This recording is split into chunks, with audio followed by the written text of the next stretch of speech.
തിരുവനന്തപുരം ബാലരാമപുരത്ത് 2 വയസ്സുകാരിയെ കിണറ്റിൽ മരിച്ച നിലയിൽ കണ്ട സംഭവം കൊലപാതകമെന്ന നിഗമനത്തിൽ പോലീസ്.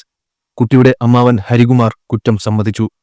കുട്ടിയുടെ അച്ഛൻ, അമ്മ, മുത്തശ്ശി, അമ്മാവൻ എന്നിവരെയാണ് പോലീസ് ചോദ്യം ചെയ്തത്. ചോദ്യം ചെയ്യലിന്റെ ആദ്യഘട്ടം തന്നെ കുട്ടിയുടെ അമ്മാവൻ ഹരികുമാർ തന്നെയാണ് കൊലപാതകം ചെയ്തതെന്ന് പോലീസ് സംശയിച്ചിരുന്നു. എങ്ങനെ, എന്തിനെ കൊന്നതെന്ന കാര്യമാണ് ഇനി വ്യക്തമാകേണ്ടത്. നാട്ടുകാരും കുട്ടിയുടെ മരണം കൊലപാതകം തന്നെയെന്നാണ് തുടക്കം മുതൽ ആരോപിച്ചത്. കൊടുത്തിട്ട് 2.5 വർഷം. 2.5 വർഷം. എങ്ങനെയുണ്ട് വാടകയൊക്കെ ഒരു പ്രശ്നമില്ല? ഇല്ല. ഈ സംഭവം എങ്ങനെയാണ് നിങ്ങളതൊരു ഇതായിട്ട് എങ്ങനെയാണെന്ന് അറിയത്തില്ല. ഈ എന്തെങ്കിലും വീട് സാമ്പത്തിക ബാധ്യതയായിട്ട് ബന്ധപ്പെട്ട് പലരും ഇവിടെ വന്നിട്ട് പോയെന്ന് പറയുന്നു. ഇല്ല, അത് അതിനെപ്പറ്റി എനിക്ക് ഇത്തരം സംഭവങ്ങൾ എന്തെങ്കിലും ശ്രദ്ധയപ്പെട്ടിട്ടുണ്ടോ? ഇത് സാമ്പത്തിക ബാധ്യത ഉണ്ടെന്ന് പറയുന്നത് അല്ല, വേറെ അല്ലാതെ എനിക്കായിട്ട് അങ്ങനെ ഒരു തരത്തിലുള്ളൊരിതില്ല. ഈ ആൾക്കാരിങ്ങനെ വന്ന് പോയി ഇങ്ങനെ പ്രശ്നം ഉണ്ടാക്കിയതായിട്ട് അങ്ങനെ അറിയില്ല. നിങ്ങളുടെ വാടക കൃത്യമായിട്ട് തരുന്നുണ്ടായിരുന്നു. ഈ ഇവിടെ ഈ കുറച്ച് നാൾ ഇവിടെ നിന്ന് മാറി താമസിച്ചിരുന്നു എന്ന് പറഞ്ഞു. ആ സമയത്ത് നിങ്ങളുടെ എവിടെയാണ് പോയെന്നല്ല അങ്ങനെയൊന്നും പറഞ്ഞിട്ട് ഇവിടെ പൂട്ടിയിട്ടായിരുന്നു. അത് 4 ദിവസത്തെ അത്ര ഉണ്ടായിരുന്നു. അത് കഴിഞ്ഞ് അവിടെ തിരിച്ചെത്തി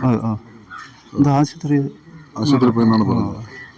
ആരുടെ? കുട്ടിയുടെ അച്ഛൻ്റെ ചികിത്സ. പുള്ളിക്ക് എന്തായിരുന്നു അസുഖം? ക്യാൻസർ എന്ന് പറയുന്നത്. അതിൻ്റെ ട്രീറ്റ്മെൻറ്റിന് പോയെന്നാണ് പറഞ്ഞത്. വേറെ ഒരു അസുഖം നിങ്ങളുടെ മനസ്സിൽ തോന്നിയിട്ടില്ല? ഇല്ല.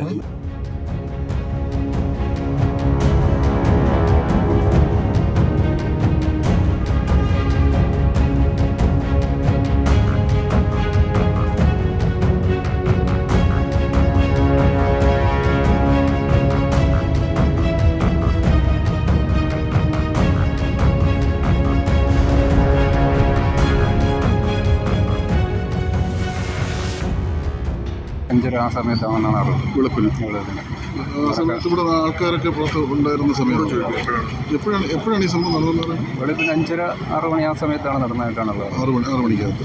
അതുവരെ കുട്ടിയകത്തുണ്ടായിരുന്നു. എന്താണ് ഈ മോട്ടിവേഷൻ എന്നുണ്ടെങ്കിലും? മോട്ടിവേഷൻ എന്താണെന്നുള്ള അറിയില്ല. അവരുടെ കുടുംബപരമായിട്ടുള്ള വിഷയങ്ങളായിരിക്കണമെന്നാണ്. എന്താണ് സാമ്പത്തികമായിട്ട് എന്തെങ്കിലും? സാമ്പത്തികമായിട്ടുള്ള വിഷയങ്ങൾ അവർ പറയുന്നുണ്ട്. അവർ കുടുംബത്തിനകത്തുള്ള വിഷയങ്ങളാണ് അവരങ്ങനെ ഈ പറഞ്ഞു കേൾക്കണം. കുടുംബത്തിനകത്ത് എന്ന് പറയുമ്പോൾ അവർ കുടുംബാംഗങ്ങൾ തമ്മിലും പിന്നെ വെളിയിൽ പലരുടെയായിട്ട് ലക്ഷങ്ങൾ കടം വാങ്ങിയതായിട്ടുള്ള ഒരു അറിവ് ഉണ്ട്. ഈ വാങ്ങിയ പൈസ അവരെന്തിനു ഉപയോഗിച്ചു? എന്തെങ്കിലും അങ്ങനെയുള്ള യാതൊരു അറിവ് ഇവിടെ ഇല്ല, ഞങ്ങൾക്കില്ല, നാട്ടുകാരെന്നുള്ളവരേക്കില്ല. ഒരു ദേവസ്വം ബോർഡിലായിരുന്നു ജോലി കുട്ടിയുടെ മരിച്ച കുട്ടികളാണ്. ഇപ്പോൾ അമ്മയ്ക്ക് ദേവസ്വം ബോർഡിൽ ജോലി കിട്ടിയതായിട്ടാണ് കുറച്ച് ദിവസം മുമ്പേ ഇങ്ങനെ ജോലി കിട്ടിയതായിട്ടൊരു അറിവുണ്ട്. പെർമനൻ്റ് ആണോ ടെമ്പററി ആണോ എന്നുള്ള അറിയില്ല.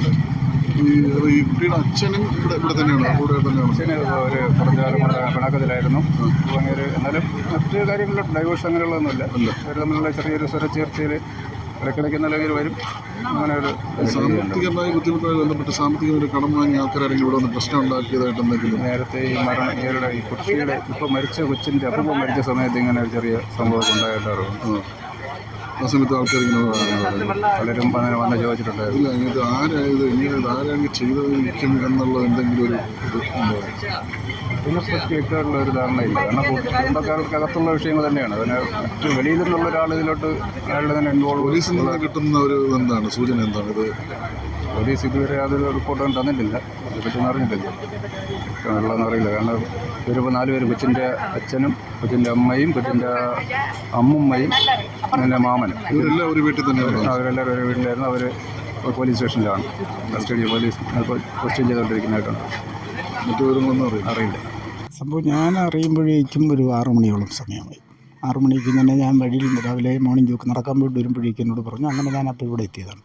എത്തുമ്പോഴേക്കും കുട്ടിയുടെ അമ്മ ശ്രീതുവും മുത്തശ്ശി രാഗിണിയും അലമുറയിട്ട് കരയുന്നുണ്ട്. അപ്പോൾ ഞാൻ അവരെ അടുത്തിരുന്നിട്ട് ഞാൻ ചോദിച്ചു, കുട്ടി ഇത് എപ്പോഴാണ് കാണാതെ പോയി, എങ്ങനെയാണെന്ന് അറിയാമെന്ന് ചോദിച്ചു. അപ്പോൾ കുട്ടിയുടെ അമ്മ ശ്രീതു എന്നോട് പറഞ്ഞത് വെളുപ്പിനൊരു 5 മണി എന്ന് പറയുമ്പോൾ നമ്മുടെ ക്ഷേത്രത്തിലെ റെക്കോർഡെല്ലാം ഇട്ട് കഴിഞ്ഞതിന് ശേഷം ഒരു 10 മിനിറ്റിൻ്റെ സമയത്തിന് ഞാനിങ്ങനെ ബാത്റൂമിലേക്ക് പോകുമ്പോൾ കുട്ടി അച്ഛൻ്റെ അടുത്ത് കുട്ടി കിടക്കുന്നു. അപ്പോൾ ബാത്റൂമിൽ പോയിരിക്കുമ്പോൾ കുട്ടിയുടെ കരച്ചിൽ കേട്ടു. ഞാൻ അമ്മയോട് വിളിച്ചു പറഞ്ഞു, അമ്മ കുട്ടിയെ കരയുന്നു നോക്കുമെന്ന് പറഞ്ഞു. പക്ഷേ ഇതെല്ലാം കഴിഞ്ഞ് ഞാൻ വരുമ്പോഴേക്ക് പിന്നെ കുട്ടിയെ കാണാനില്ല എന്നാണ് പറഞ്ഞത്. അപ്പോൾ ഞാൻ വീണ്ടും ചോദിച്ചു, ആരെങ്കിലും സംശയമുള്ള ആരെങ്കിലും നിങ്ങളുടെ അടുത്ത് ഇന്നലെ വല്ലതും വരിക ചെയ്തു എന്ന് ചോദിച്ചു. അപ്പോൾ അവർ പറഞ്ഞു, ഈ ഒരു 2 മണിയോടുകൂടി ഒരു ആൾ വന്ന് നിൽക്കുന്നത് ഈ കുട്ടിയുടെ മൂത്ത കുട്ടി, ഏകദേശം 5 വയസ്സോളം വരുന്നൊരു കുട്ടി കണ്ടു എന്ന് പറഞ്ഞു. അപ്പോൾ മകൾ അടുത്തിരിപ്പുണ്ട്. അപ്പോൾ ഞാൻ ചോദിച്ചു, മോളെ വന്നതാണാണോ പെണ്ണാണോ എന്ന് ചോദിച്ചു. അപ്പോൾ കുട്ടി ഇങ്ങനെ കുറച്ച് ഇരുന്നിട്ട് കുട്ടി പറഞ്ഞു, അത് ഞാൻ കണ്ടില്ല, നിഴലാണ് കണ്ടത്. എപ്പോഴാണ് കണ്ടത്? അപ്പോൾ ഞങ്ങളുടെ ഉച്ചയ്ക്ക് 2 മണിക്കാണ്, അല്ല വെളുപ്പിന് 2 മണിക്കാണ്. പറയുന്നത്. അപ്പോൾ തുടക്കം മുതലേ ഇങ്ങനൊരു പരസ്പര വൈരുദ്ധ്യമായ കാര്യങ്ങളാണ് ഇത് പറയുന്നത്. പിന്നെ കൊലപാതകത്തിൽ ഏറെ ദുരൂഹതകളുണ്ടെന്നാണ് പോലീസിന്റെ നിഗമനം. കുട്ടിയുടെ മരണത്തിലേക്ക് നയിച്ച സാഹചര്യങ്ങൾ ഉൾപ്പെടെ നിരവധി ദുരൂഹതകൾ കേസിന് പിന്നിൽ പോലീസ് വെളിപ്പെടുത്തിയിട്ടുണ്ട്.